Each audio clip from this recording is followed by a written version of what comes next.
and welcome to the Robinhood Capitalists. I'm your host, DJ Flores. With me, of course, my coach, and I know he's yours now. He has to be. If you're watching the show, if you're following us, thank you for all the support and shares and likes and comments, and we do appreciate it. But, Coach, it's getting warm here. How's it down here by you? And how's your weekend? How's everything going? Yeah, so last weekend was the really busy one, family, everything going on. This weekend was a little more of a typical weekend, laid back, yard work, church, that sort of thing. So nothing too exciting this weekend. How about you? What's going on in your world?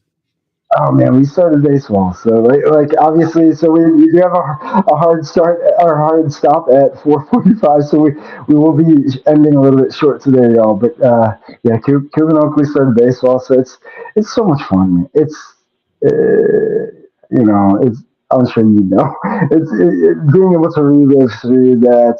Especially me and Maggie both played baseball or softball the most, so it's like I just get back to all the different the core memories. The core memories that are there, they're powerful. So yeah, it's really good. And actually, speaking of that, Coach Phil brought that out. Shout out to Coach Phil for last week, but he brought that out asking me that question. But yeah, it's amazing. So. He took you back to the baseball field and the emotions of that good day to find your wins. That was good. That was good. He sure did. And shout out to Coach Phil. Coach, I got to see you and Jeff from Gittimer. Oh my goodness, it was amazing. I didn't, unfortunately, get to watch the entire thing, but man, what a legend. So, Business Renovator podcast. Check it out. Yeah, please check it out, please, y'all. And speaking of guests with podcasting, Coach, you're nailing it with these past few guests. So Coach Phil, and now we have, if you could, just give a little plug and a little setup for who our guest is today, and then I'll actually put up that graphic that I was talking about. Yeah, we have Dwight Dye on today, and I've known Dwight for quite a long time. A very successful business owner in his own right. He comes from the tax and accounting world, but he's taken it up a notch and doing some pretty exciting things, helping people protect their wealth, helping them keep their wealth, helping them grow their wealth. And it's some pretty exciting stuff. So this should be a fun conversation, especially the time of the year. We finally get through tax day, and now we got our tax guy to tell us what we should be doing the other 8 months of the year to get ready for the next time it comes around, I guess. Agree, Coach. Guys, don't look back at the pain that you just happened. It's over. The pain is done. Well, let's take some notes. Get your books ready. Take some notes. Be prepared so you're prepared for next season. But yeah, I can't wait to kind of hear you guys go into the weeds with that, because I know just from seeing and being part of that with John for a little bit, and hearing the ATAX season in the Batcave and all these things, and it seemed pretty chaotic and stressful at times. So just wild. So if you're in the business, it's chaotic and stressful. If you are in any other business trying to follow the rules and the regulations, it gets chaotic and stressful. What Dwight can do is help take that stress and chaos away. So that's what we're going to get to hear today. I love that you said that, Coach. And again, let's plug. So, guys, this was from episode 4. You can find it on YouTube. But Dwight is one of the 3 hosts on this. It's Cheers to Wealth podcast. Amazing podcast. Again, if you have wealth, if you have money that you want to protect, and this world is crazy right now, and you need to protect, don't be sure and check these guys out. It's a pretty good show. But yeah, I can't wait to get this started. So, Coach, you ready? Yeah, man, let's roll. You get one heartbeat song. Take it seriously. This is your masterpiece. Don't forget to dream and taste the colors in the air you breathe. It's your masterpiece. Go ahead and feel it all. Don't stop till it is beautiful.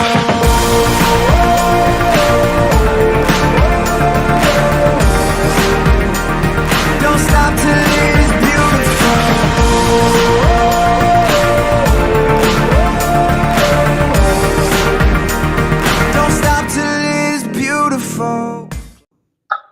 All right, everybody, and again, welcome to the Robinhood Capitalists. We have our guest, Dwight. Dwight, thank you for joining us, and hopefully Coach did a good job of introing you there. Yeah, I paid him a little bit extra before the show, so yeah, I appreciate it. Yeah, the man, the Money myth, the well spent. legend. Yeah, this is going to be fun. So I Yeah, I know appreciate it. some of your backstory here. So I know that kind of the whole tax and accounting thing, you were kind of born into it. So how about tell the rest of the world your story and what kind of got you to where you are now? Yeah, so it's interesting because back when tax returns were prepared on paper, and you had to calculate everything, that's when my dad was doing tax returns. And I remember people coming to our house to drop off their documents for him to sit there and fill them out. And they would come back within a week or so. It wasn't like it is now where you sit down with somebody and in about an hour, for the less complicated ones, it's finished and you're ready to go. But he was an entrepreneur at spirit, and he would even go set up at the flea markets, and people would bring their tax stuff. Kind of like I kind of equate it now to one of those brands that sit at Walmart, I guess, that we don't want to talk about. And so he would sit at the flea markets, and people would bring their documents there. And this was probably mid '80s. And he still has people that he does their tax returns for to this season. It's I believe that, and I'm glad you said that, because as soon as you mentioned that, it instantly triggered in my head as you were painting that story. It's like, oh my goodness, the relationship back then that you were able to build because of the process, and obviously you're digging in deeper into the weeds, and how long. It's no wonder you would have the same person doing your taxes for years and years and years, and now it's kind of who has the best deal, right? For some people. Well, Sometimes it's all about relationship.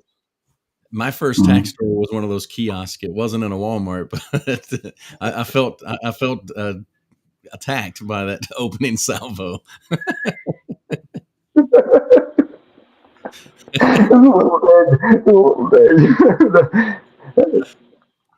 I love that your dad was ahead of that to even think of that, though. Especially, I was your dad thinking of flea market. I love flea markets. I love the people at flea markets. They're my kind of people. I love them, and so I love that he went there and thought out of the box. I mean, that's, I guess, a testament to his. You had a great foundation starting off, which is awesome. Yeah, so then what happened? From the flea market, people would still come to the house, of course, but my parents bought a property in town, and the idea was for them. They had my parents have always had side hustles and business owners in addition to their W-2 jobs. And they at one point owned a custom framing and art type business. And they had a place to do the custom framing, where people could come in and look at the different frames. And so they bought this building to house that.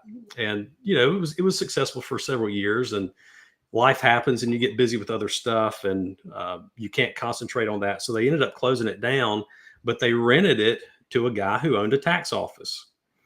And so he rented it for years, and he had another location in a different state, actually, just across the border where we lived in South Carolina at the time.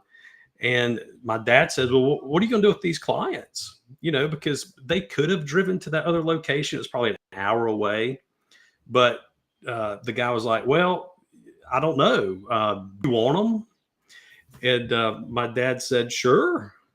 So he took on, I guess, 200 clients, just handed to him. The guy didn't make him pay any type of fee, for those clients. And then because my dad had a W-2 job, he was about 2 years away from receiving like full retirement, and so I was graduating college. I didn't have a job lined up. And he said, well, you can't just lay on the couch all summer. And so I'm going to teach you how to do taxes. So in the fall, he taught me how to do taxes. So I was ready for the tax season. And so I managed the office for 2 years, not knowing anything about taxes. And of course, I was doing the easy ones. And at night, he would get off of his other job and come over and do the hard ones. And those people dropped off anyway. But he taught me how to do the hard ones. And so that's what prepared me. And, I've witnessed the life that a successful tax office can provide. At the end of the tax, my parents usually have at least a 2 or 3 week trip planned where they just go away and relax, and they travel in the summer, in the fall. So when I had an opportunity, I guess over 10 years ago now, to open my own tax office, I jumped at it. And there's been ups and downs along the way, but I've worked with Stacey over the years too, and so now we have more ups than we do downs. So it's been good. It's a testament to Coach. I love it.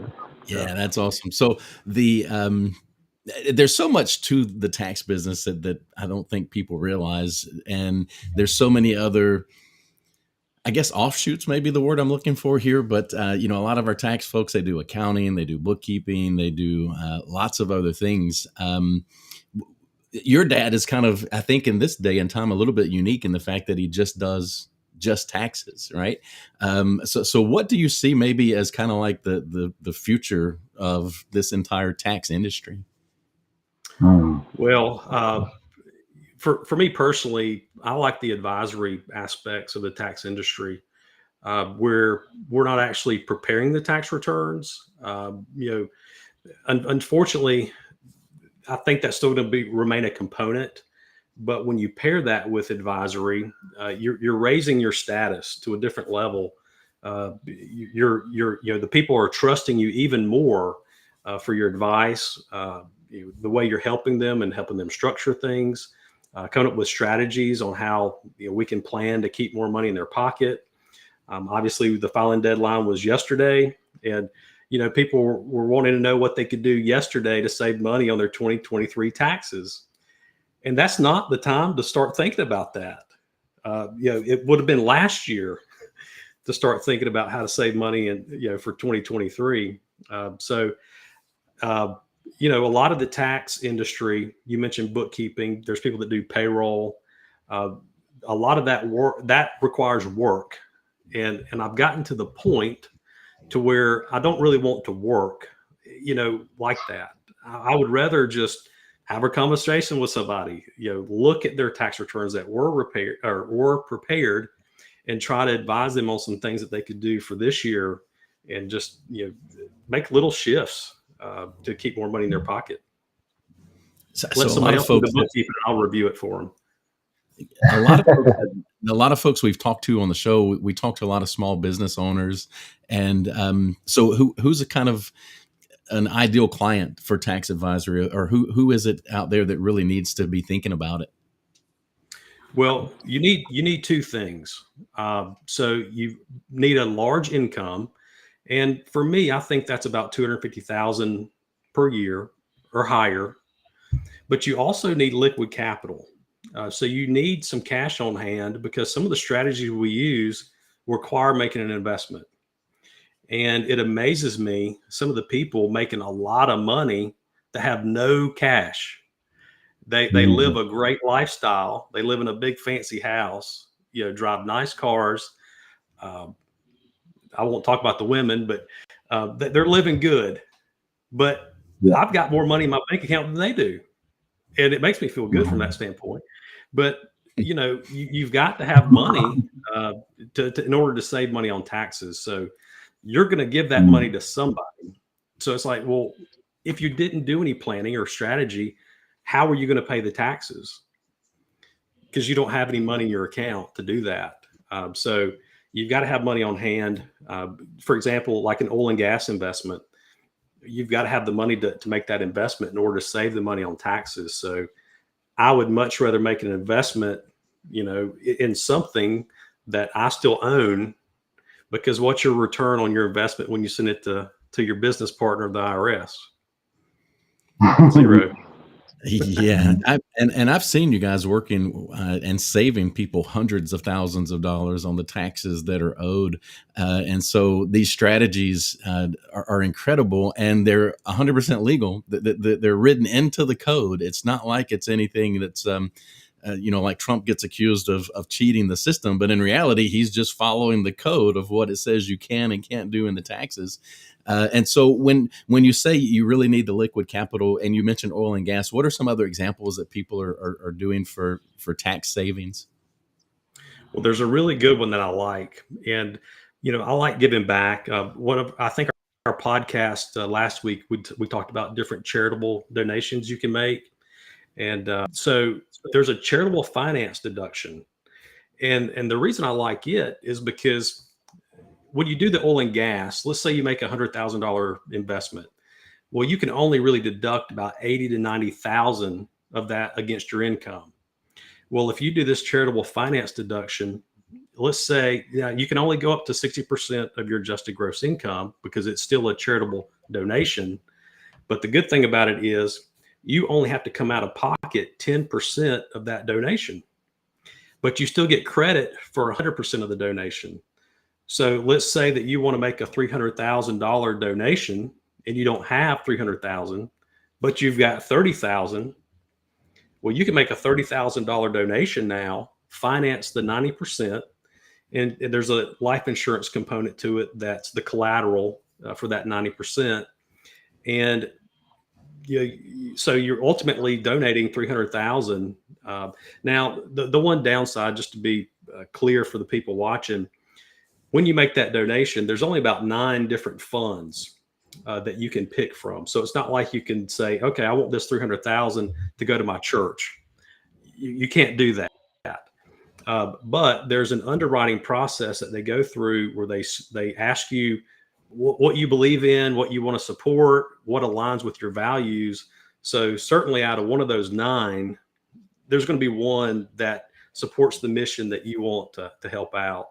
But then on the back end, on the death benefit side of it, when you pass away, at that point, you can direct part of that death benefit to the charity of your choice or your church in that case. Very interesting. It's not immediate. And Coach, I'm glad you went there because I don't know if you'd watched his most recent podcast, but I think it was either the most recent one, this one, or the one most recent. But you guys were talking about this, and another thing you had mentioned of your favorites was real estate.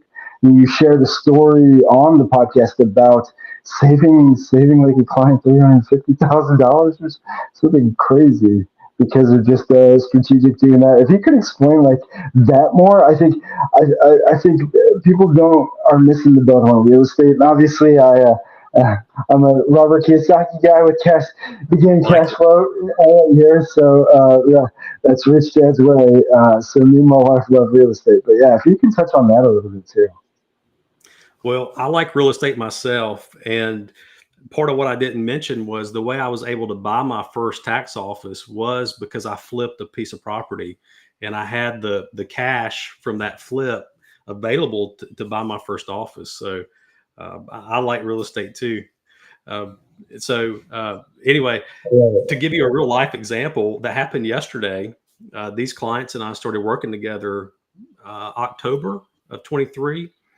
And they own a real estate brokerage. They're both realtors themselves, husband-wife team. And they had never heard of bonus depreciation. And their CPA, who's been helping them for years, never brought that up, where they could, the rental properties that they had, instead of taking the normal 27.5-year depreciation, they could have bonused, usually about 25% of that into the first year. And because they're involved in real estate, they meet the requirements of a real estate professional where they can deduct that against their active income. And so for 2023, their tax liability was $650,000.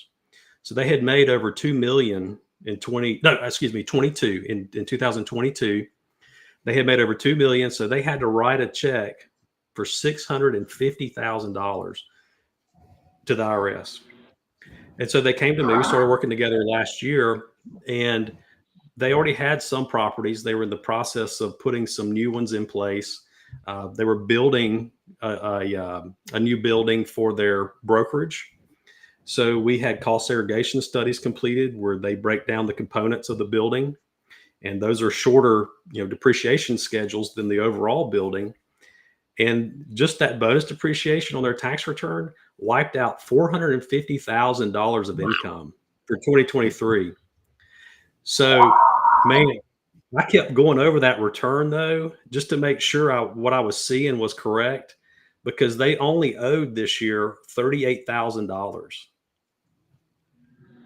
And I studied that thing. I studied it from the first page to the last just to see if everything was calculating properly, because I hated to meet with them and tell them the good news and then notice a mistake. But it's right. Everything checked out. That's amazing. So, yeah, that's amazing. Now, granted, I will admit the income was a little bit lower, than the year before, but still, they, had we not taken that $450,000 deduction, they would have owed a lot more. Yeah, unbelievable. So we know a lot of CPAs haven't been in this arena for a while, and you said that they had a CPA that was doing stuff for them. Why does it, and why is it that a tax advisory person like yourself is so important? What are the CPAs missing? What's going on? I think a lot of the CPAs, they're just caught up. I think I lost you. Are we back? Okay. Yeah, you're back. I think a lot of the CPAs and just tax professionals in general, they get so bogged down with preparing tax returns that they don't have any time to, actually step back and look at the bigger picture for that client, or have time to learn, go to conferences, learn about these strategies. Or they think, well, I'm sitting over here doing 1,000 tax returns a year. That's all I need. I really don't need to help save my client's money, because typically by the time the client gets to them to file the return, there is no saving. You're just reporting history as to what happened. Yeah, you had a good year. You owe this now. Congrats. Yeah. So, and two, this is more, they're here in Tennessee, but it's a more rural area where these people live. And not to knock that, but the CPA, I just picture him as a 70-year-old, I've been doing this for 50 years now, and this is the way we're going to do it, type person, as opposed to trying to learn the new tricks that have been around. Getting a second set of eyes on the situation is not a bad advice for business owners. And DJ, let me pop in before you jump in. No, go ahead. The example you used, they were already real estate professionals. What about a couple that was in a business? It doesn't even have to be a couple, I guess, but a business that's not real estate related. Can they still utilize the real estate deductions? Can they still get something there if they're not in the business? Yeah, so there's a couple ways to do that. The first way is just buy the building where their business is located, because then you can group that building with the business and take advantage of the paper losses that depreciation will yield against their business income. So that would be one option. And now you've got an asset, that's going to appreciate. You're not paying a landlord, making them rich. So that's one option. The second option is, if, depending on the activity level of the other spouse, of one of the spouses, maybe they're not as involved in the business, and then they could turn their attention to real estate.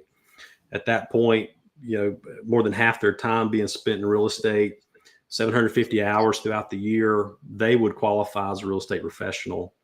The problem I see, though, like this couple's, not for them, but people like them sometimes, is even though they automatically qualify just for their day-to-day job as a real estate professional, is they don't participate in their rentals. So, not only do you have to spend half your time in real estate plus the 750 hours, but you also have to participate. And a lot of these people are so busy running their business that they hire a property manager for the rental part. Well, at that point, you're not participating. And they're like, well, I'm managing the property manager. Like, nah, I don't. Tell that to the IRS and see what they say. So I guess at that point, you're just limited to typical depreciable assets within that part of your business.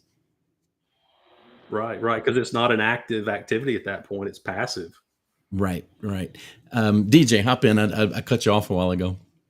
Oh, no, you're good. I was actually going sideways with it anyways, but it was just association. Basically, I was going to give you kudos, Dwight, but for sales lingo, what you were explaining of what some tax preparers do versus others, and kind of to answer your question, Coach, I think it's just who cares and who doesn't. And that's more in sales. It's who's a clerk and who's really going to actually dig and ask the questions and really want to know the customer. Are you just performing a task to get so a clerk in sales is just performing a task to give you the money, or you actually care, so you're wanting to learn and know what's going on. So you're just you care, and the rest of these guys, like you're saying, is just getting bogged down into the day-to-day nitty-gritty and just being stuck in the same ways and thinking something might change. Well, and I used to be like that. That's why I reached out to Stacey several years ago to plug Stacey here, helping me get out of that, being bogged down and just being worn out. If you'd asked me 3 years ago to come on April 16th and do a podcast, I'd been like, can we do it the next week or the next month? I'd have just been so tired, but I don't feel that tiredness this year because I wasn't really involved. Yesterday was really the only day out of the whole tax season that I was at the office any significant amount of time.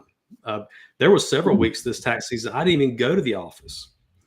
But when I started working with Stacey, I was probably doing 150, 200 returns a year. In our office at that point, just my one office was only doing about 200 to 250. So I was doing the bulk of them. And I couldn't see straight, by the time the deadline came. But last year I think I prepared 25 returns in this 2023 filing. I meant to look to get the exact numbers because I wanted to give a shout out to Stacey so he would know my improvement. But I probably only did about 8, this year. And I mean, they're friends of mine, people that. I just wanted to help as opposed. One's my next door neighbor. He just brought his stuff over, last Saturday, and I did it for him.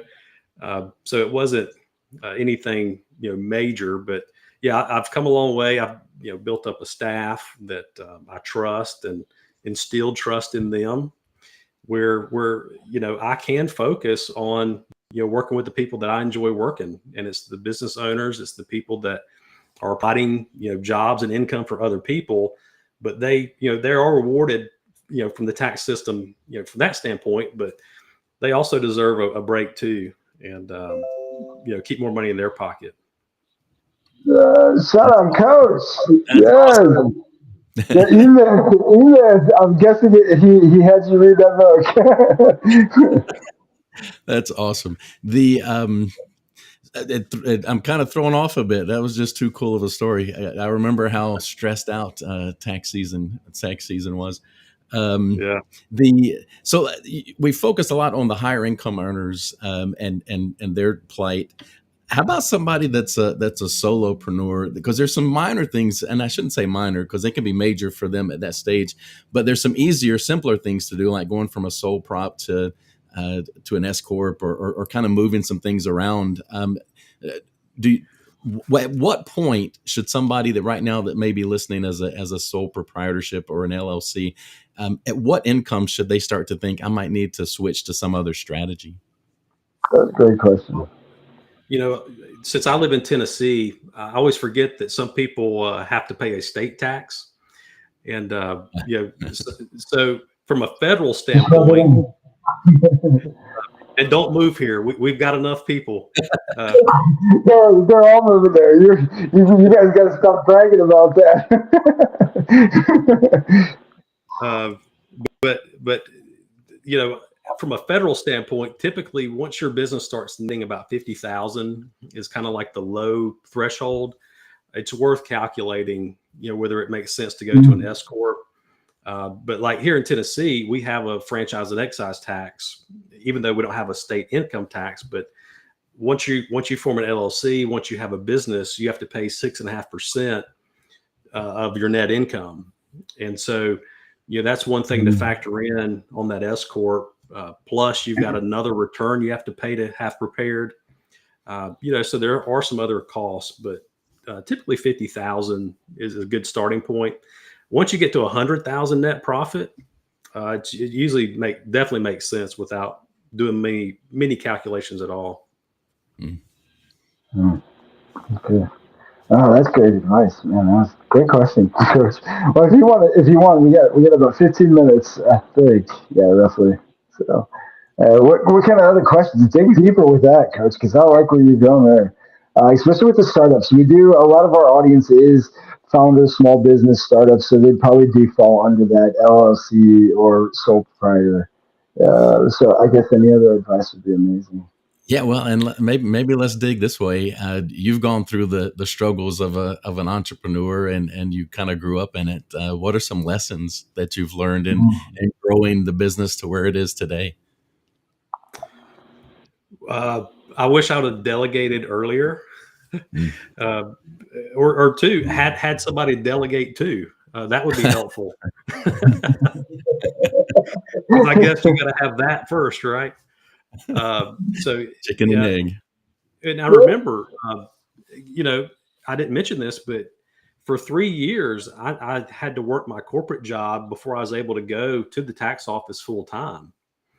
And so, tax season was really stressful at that point because I was working my day job and then having to go to the tax office at night. I was tight on money. So I would just take the hours, for night. And that way I didn't have any payroll. And just try to be cheap about it. So looking back, I would have tried to make a better investment in some staff. But it was amazing, and from that standpoint, once I went both feet into the office and quit my corporate job, that's when the tax office really exploded in growth. And so in hindsight, I wish I would have left sooner. But when you've got a salary and you get paid every 2 weeks with great benefits, good 401k, great health care, they kind of chain you, and it's hard to leave. I think Warren Buffett's, maybe not his exact quote, but I think he says a salary is the drug, salary is the drug they give you to chain you from your dreams or something like that, but to keep you from your dreams. Yeah.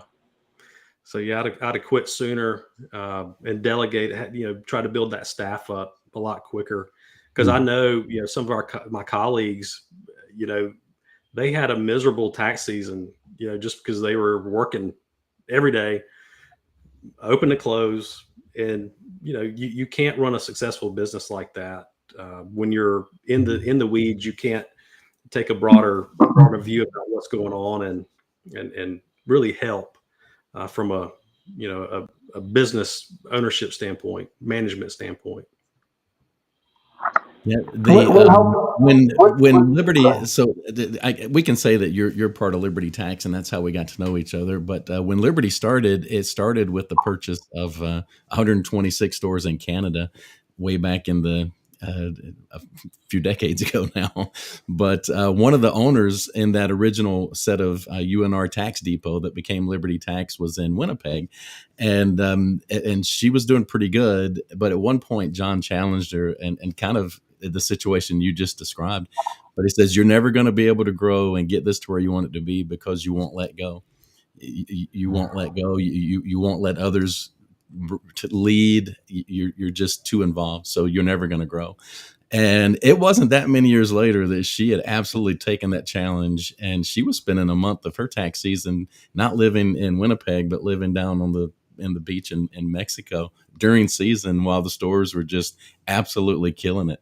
And she was able to sell and retire. And She since passed, which is a terrible thing, but she completely changed all because of one challenge that was issued, that you're never going to grow because you won't let go. And that's exactly what you just described. Mm. All right, we'll make a note of that. Spend February in Mexico. In February on the beach in Mexico. Yeah, you got to pick the right spot.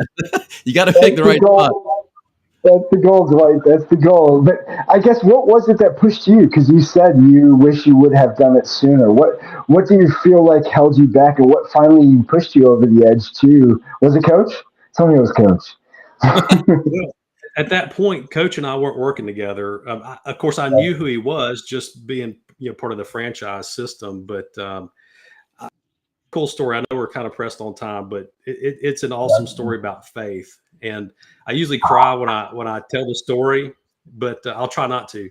So the first few years of owning that office, because I went to all the meetings where they hype it up and they tell you just the good stuff about it. And then you're like, all right, all I have to do is have one good tax season and I can quit my job that I completely hate. Well, it wasn't like that. And so after like the second year, I had extended a line of credit. I was in debt, ended up having to sell a rental property that I had to get the cash out, to help pay off-season expenses. And I tried to sell it, but I didn't have a sellable business, So about year 3, year 4, I was like, I got to make a decision, either quit, just walk away from it, or, start pressing forward. And so I'll try to keep this short, but my cousin and her husband were having a hard time getting pregnant. And way back, my grandmother's 90th birthday was, I don't know, 2016, I guess.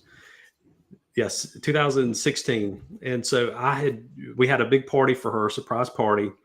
And, all cousins, aunts, uncles, everybody was there. And my cousin is a photographer. So she wanted to get a group family picture, which never happens because nobody's ever together. And like I said, she and her husband had been having troubles getting pregnant. Well, she's, setting the camera up on the timer and then running in the picture and, having the picture taken. And then she goes and checks it. And she's like, nobody's smiling. I need everybody to smile. And she said, okay, count of 3. Her name's Shantae. She said, on the count of 3, say Shantae's pregnant. And everybody was like, what did she just say?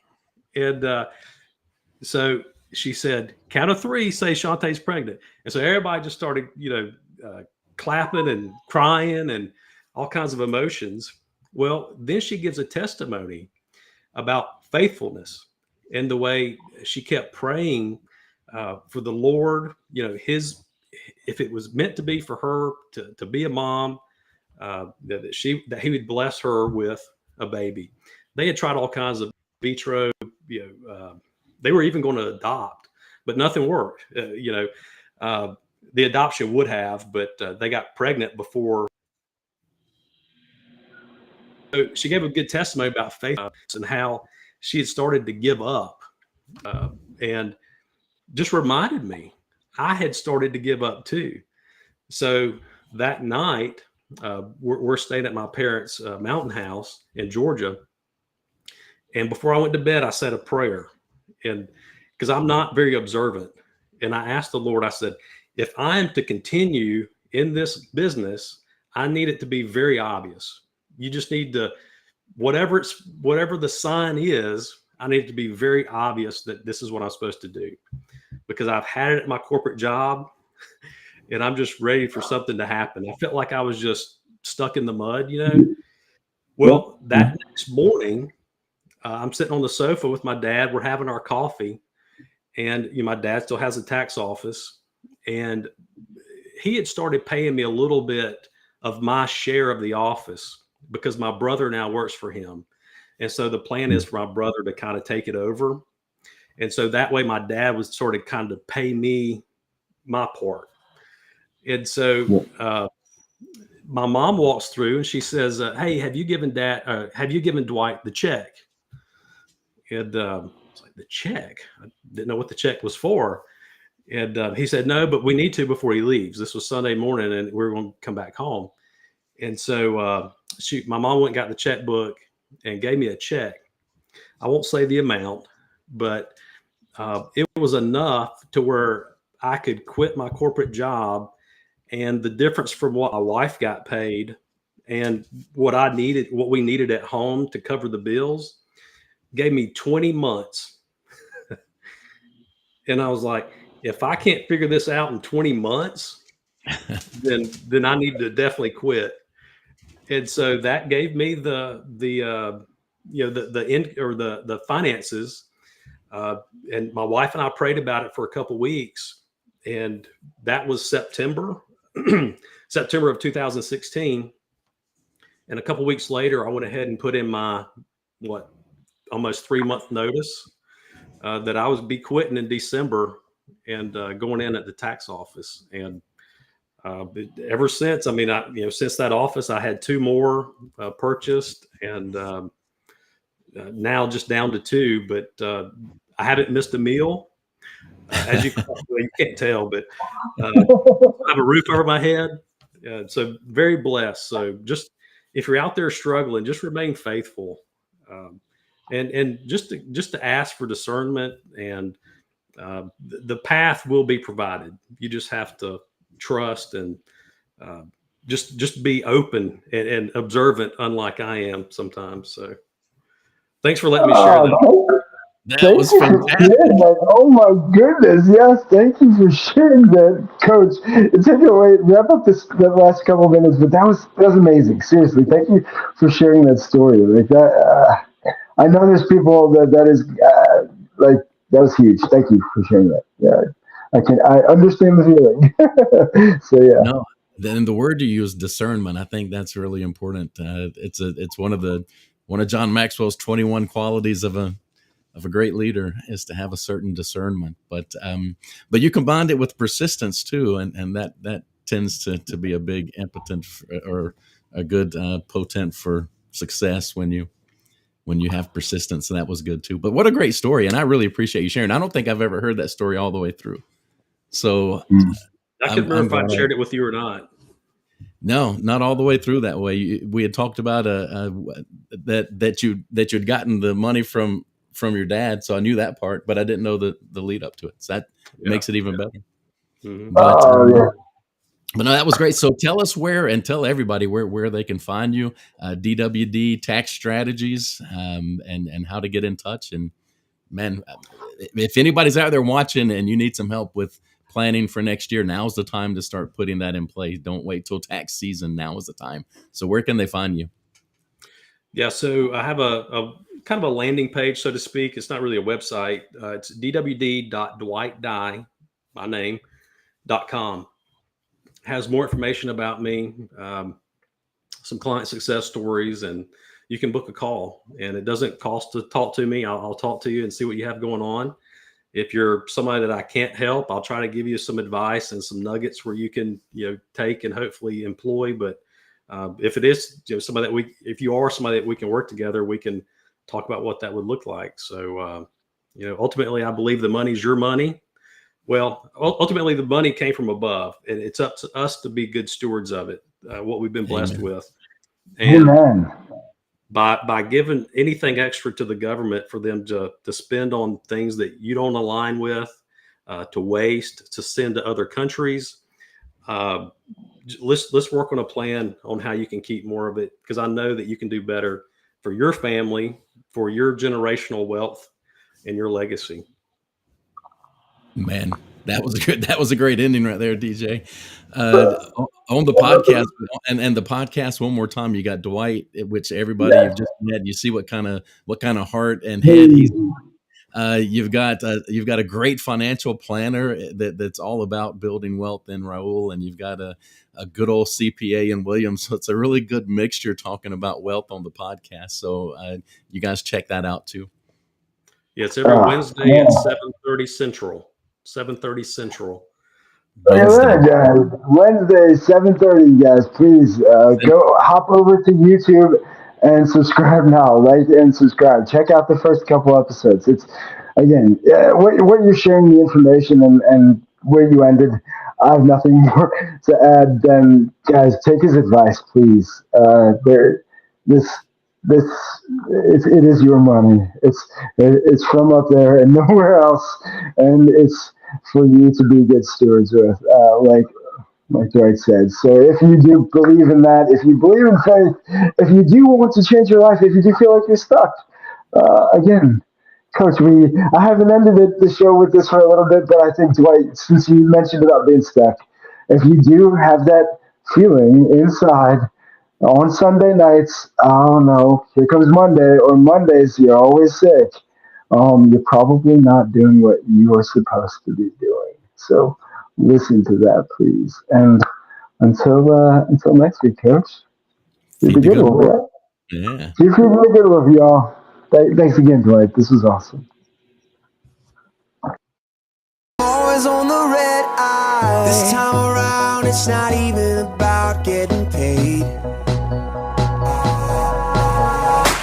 I'm just an addict for the moment when the magic is made. And when you are who you really are, it can put you through hell. Spend a day in the skin that you wanna live in and see how it feels while the world